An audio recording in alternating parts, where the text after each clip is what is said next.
Hello दोस्तों, अद्भुत कहानी सागर में आपका स्वागत है।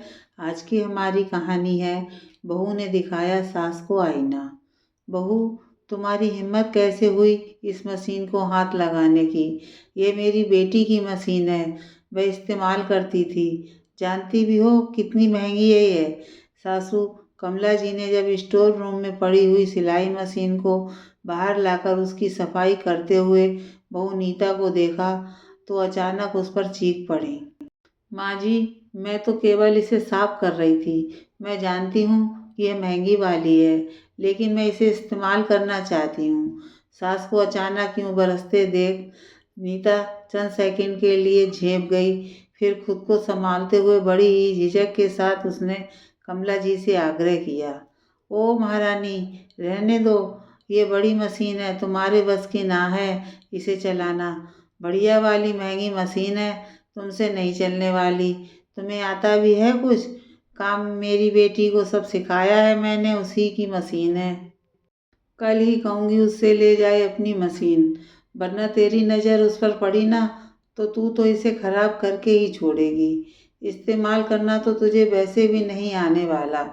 आएगा भी कैसे? तेरे कंगाल माँ बाप के पास कोई ढंग का सामान है कहाँ जो तुझे इस्तेमाल करना आता होगा? इतना कहकर मशीन का कवर वापस उस पर चढ़ाकर कमला जी ने वापस उस सिलाई मशीन को स्टोर रूम में रखवा दिया और नीता वहीं खड़ी रह गई। आज उसका मन खिन्न हो गया था। एक सिलाई मशीन के लिए माँ जी ने उस पर तो उंगली उठाई ही थी, साथ ही साथ उसकी गरीब माँ बाप पर भी उंगली उठाई थी। आज से पहले भी यही तो होता आया है। हर छोटी छोटी बात के लिए उसे और उसके परिवार को नीचा दिखाया जाता है। हाँ, है वह गरीब घर की बेटी, तो क्या हुआ? गरीब घर की बेटी को ब्याहने भी तो यही लोग आए थे ना, क्योंकि इनके बेटे के सर पर बाल नहीं थे और ऊपर से सांवला रंग, इसलिए कोई भी लड़की इनसे शादी करने को तैयार नहीं थी। तब जाकर गरीब घर की ये बेटी उन्हें पसंद आई थी, या यूं कहूँ केवल उसे बहू बनाकर लाए थे, लेकिन आज तक बहू का दर्जा नहीं दे पाए थे। इसलिए तो हर बार उसे एहसास करवा दिया जाता था कि वह गरीब घर की बेटी है, गरीब माता पिता की बेटी है, जिनके पास उसे देने के लिए कुछ नहीं था। ना ही उनके घर में कोई सुख सुविधा के साधन थे, सारा काम हाथ से ही किया जाता था। लेकिन यहाँ आकर उसे वह सारी सुख सुविधाएं मिली, लेकिन जब जब उसने उन सुविधाओं का उपयोग किया, उसे दो बातें सुनने को ज़रूर मिली थी। फिर चाहे वह वॉशिंग मशीन हो या फिर मिक्सी, स्मार्ट टीवी हो या फिर कोई और चीज़, नीता सब कुछ चुपचाप बर्दाश्त कर रही थी। लेकिन आज ना जाने क्यों उसे बहुत बुरा लगा जब घर में पड़ा हुआ सामान, जो कि पड़े पड़े जंग खा रहा है, उसे इस्तेमाल करने की इजाज़त उसे नहीं दी गई, बल्कि दो बातें सुनाकर सामान अंदर रखवा दिया गया। आज वह खुद को बहुत असहाय महसूस कर रही थी। उसके दिल का दर्द और उदासी उसके चेहरे पर पूरी तरीके से आ चुकी थी। जैसे तैसे सारा काम निपटाकर अपने कमरे में चली गई ताकि सुकून के कुछ पल वह बिता सके। नीता, ओ नीता, सर दर्द से फटा जा रहा है, प्लीज एक कप चाय बना दो। इस समय दोपहर में अचानक पति सूरज की आवाज़ सुनकर वह दौड़ती हुई बाहर आ गई। अरे, आप इस समय? सब ठीक तो है ना? चलो मैं चाय चढ़ा कर आती हूँ, फिर आराम से बात करते हैं। इतना कहकर वह चाय बनाने चली गई। कुछ ही मिनटों में वह चाय चढ़ाकर वापस आई तो पति सूरज को किसी गहरी चिंता में, किसी गहरी उधेड़-बुन में पाया। सुनिए, आपने बताया नहीं, सब ठीक है ना? इतनी गहरी चिंता में मैंने आपको कभी नहीं देखा। क्या हुआ है? सोफे पर बैठते हुए नीता ने कहा। नीता, हमारे ऑफिस में छटनी चल रही है, ये तो तुम जानती हो, और बदकिस्मती से उस लिस्ट में मेरा नाम भी है, यानी कि मेरी नौकरी चली गई। रिसेप्शन के इस दौर में नई नौकरी ढूंढना मतलब कोई आसान काम नहीं है। समझ में नहीं आ रहा कि सब कुछ कैसे मैनेज होगा, सूरज ने चिंता व्यक्त करते हुए कहा। नीता कुछ भी कहती उससे पहले ही कमला जी वहाँ आ गईं। हे भगवान, क्या कह रहा है तू बेटा? नौकरी चली गई मतलब ऐसे कैसे चलेगा? इस नीता की माँ बाप ने तो दहेज में भी कुछ नहीं दिया, वरना उस रकम से तू अपना बिजनेस शुरू कर लेता। बेटा, अब तो तुझे कुछ करना पड़ेगा, जल्दी से दूसरी नौकरी देख ले, वरना तो घर के बड़े बड़े खर्चे हैं, सब कुछ कैसे हो पाएगा। हाँ माँ, 2-3 कंपनियों में अप्लाई कर दूंगा, सैलरी कम भी मिले तो भी फिलहाल नौकरी कर लूँगा। अब यूँ अचानक से तो नौकरी नहीं मिल सकती ना, थोड़ा समय लगेगा लेकिन सब ठीक हो जाएगा। इतना कहकर सूरज ने चाय का कप उठा लिया, जो कि अभी अभी नीता लेकर आई थी। चाय पीकर सूरज अपने लैपटॉप में कुछ काम करने लग गए और नीता वापस कमरे में आ गई। लेकिन आज उसका मन कहीं और ही चल रहा था। तभी उसे विचार आया, क्यों ना वो सिलाई का काम शुरू करे। हालांकि उसके पास फिलहाल सिलाई की मशीन नहीं है, लेकिन कुछ ना कुछ तो इंतजाम करना ही पड़ेगा। थोड़ी कसमकस के बाद नीता ने पक्का इरादा कर लिया कि अब अपना काम जरूर शुरू करेगी, और वह भी सिलाई का ही, जिससे परिवार को आर्थिक मदद भी मिलेगी और माँ जी की कटाक्ष भरे शब्दों का जवाब भी उन्हें मिल जाएगा। बस फिर क्या था, नीता ने शुरुआत में आस पड़ोस के लोगों से छुटपुट काम लेना शुरू कर दिया, क्योंकि अभी तो उसके पास सिलाई मशीन नहीं थी, इसलिए हाथ के काम ले लेती थी। थोड़े बहुत पैसे इकट्ठे करके और थोड़े पैसे अपनी एक सहेली से उधार लेकर उसने एक पुरानी सिलाई मशीन खरीद ली। हालांकि यह सब कुछ उसके लिए बहुत मुश्किल था। एक तरफ सिलाई के काम में इतनी पारंगत नहीं थी कि अपने ग्राहकों को पूरी तरीके से संतुष्ट कर सके, तो दूसरी तरफ घर का माहौल ऐसा था कि वह चाहकर भी कुछ बेहतर नहीं कर पा रही थी। फिर भी उसने हिम्मत नहीं हारी और धीरे धीरे अपने काम को बढ़ाया।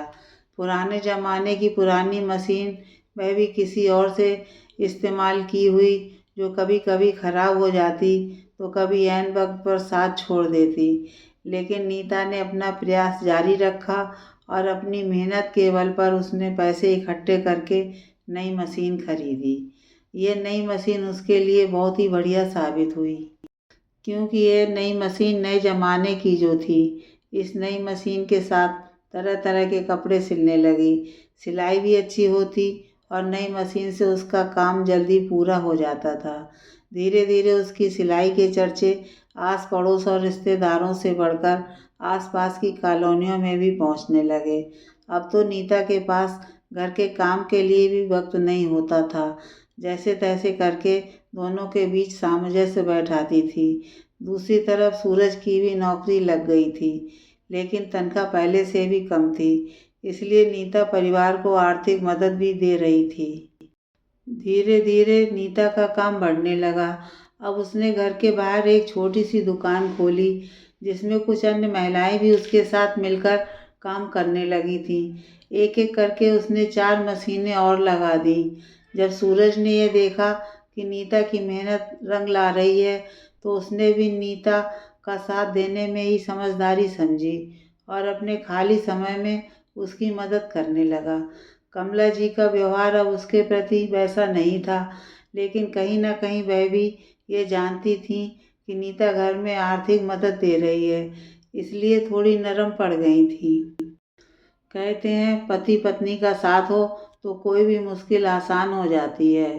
तो बस नीता भी तरक्की की राह पर बढ़ती चली गई। अगले 5 साल में 5 मशीनों की छोटी सी दुकान 50 मशीनों वाली फैक्ट्री बन गई। पति पत्नी दोनों मिलकर अब अपनी उसी फैक्ट्री पर काम करते थे। आखिर नीता बिजनेस वूमन जो बन गई थी।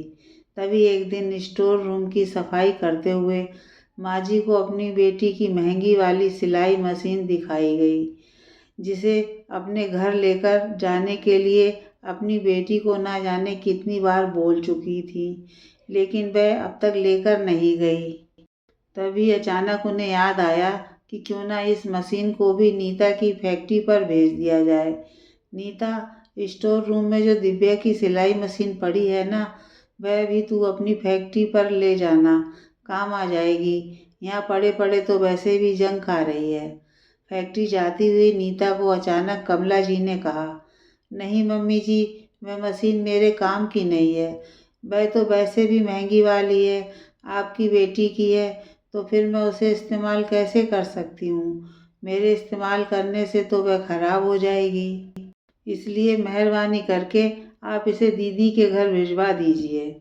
वैसे भी पिछले 5 साल में न जाने कितनी बार आप उन्हें बोल चुकी हैं, लेकिन वह लेकर तो जाती नहीं हैं। तो ऐसा कीजिए, आप ही उनके घर पहुंचा दीजिए। और वैसे भी पड़े-पड़े उस मशीन में जंग लग चुका है। माफ़ कीजिए मम्मी जी, लेकिन जब मुझे उसकी ज़रूरत थी ना, तब आपने मुझे और मेरे गरीब माता-पिता को अपमानित किया था। लेकिन अपने घर में पड़ी हुई मशीन को मुझे इस्तेमाल करने नहीं दिया था। क्यों? क्योंकि मैं गरीब माता-पिता की बेटी हूँ।